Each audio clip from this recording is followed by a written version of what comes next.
about the vaccine. You said that you were going to follow the mandate. Does that mean that you're going to get the vaccine? Well, I appreciate it, but I'm going to follow the mandate. This is Washington State football coach Nickrolovich. Over 93,000 patients nationwide. 5 states now with statewide ICU capacity of over 90%, including Alabama, Arkansas, Florida, Georgia, Mississippi, and Texas. Nationwide, 78% of adult ICU beds are occupied by both COVID and non-COVID patients. I do not know a hospital or a system in our entire region that is not in or near crisis. As the unvaccinated weighing down our hospitals. Texas Republican Governor Greg Abbott has tested positive for coronavirus. Video shared by Abbott's campaign on Twitter shows the governor in a packed room during an event last night. And Republicans continue to virtue signal they could care less. Is there a reason you don't want to specify one way or the other? No. Rolovich opts to remain anti-vax. When you say you're at max capacity, what does that quite literally mean? Beyond being full, we have patients stacked up in the emergency department, whether COVID or other. Essentially, their care is sacrificed as a result. And they're being cared for in sort of a makeshift, not makeshift, but in a different location with different equipment than they would be cared for if they were in the ICU. The actions largely from the unvaccinated represent how they are doing their part to tear down our systems. What Rolovich does not comprehend, like many anti-vaxxers, is that it's not about them, it's about us, on the same team as a country. Take this example in Florida. I've prepared a few written remarks to briefly address my statement regarding my decision not to receive a vaccination up to this point.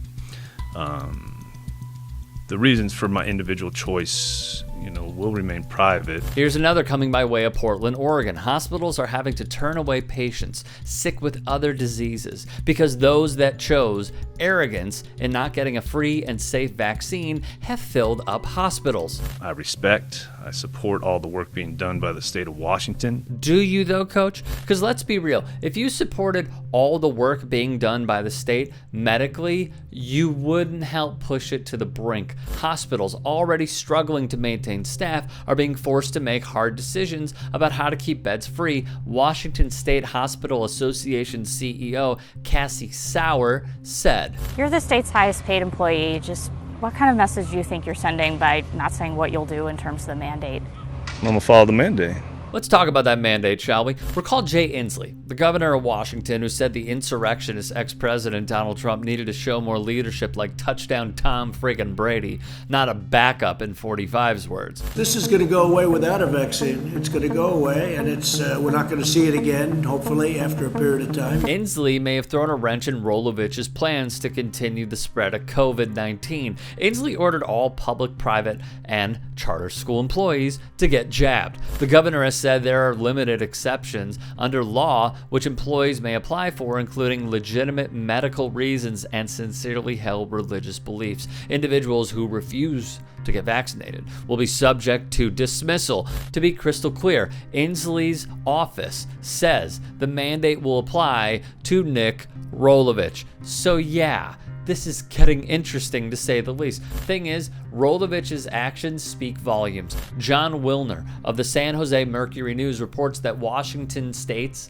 80% vaccination rate among players is the lowest in the Pac-12. This comes after Rolo missed Pac-12 Media Day in July for being unvaccinated. He was, and still remains, the lone Pac-12 coach.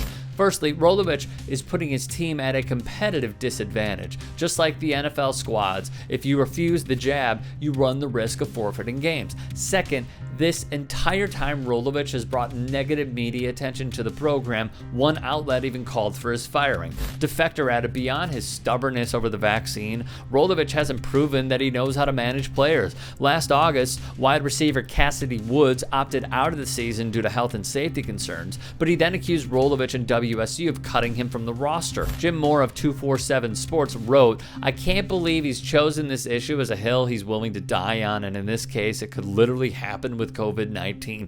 Can you imagine making $3.2 million a year at your job within a major research university and feeling so strongly that you know more about a vaccine than the scientists and doctors all around you that you'd be willing to risk your salary and health for it?" As much as personal choicers commend Rolovich, I think he's a fool.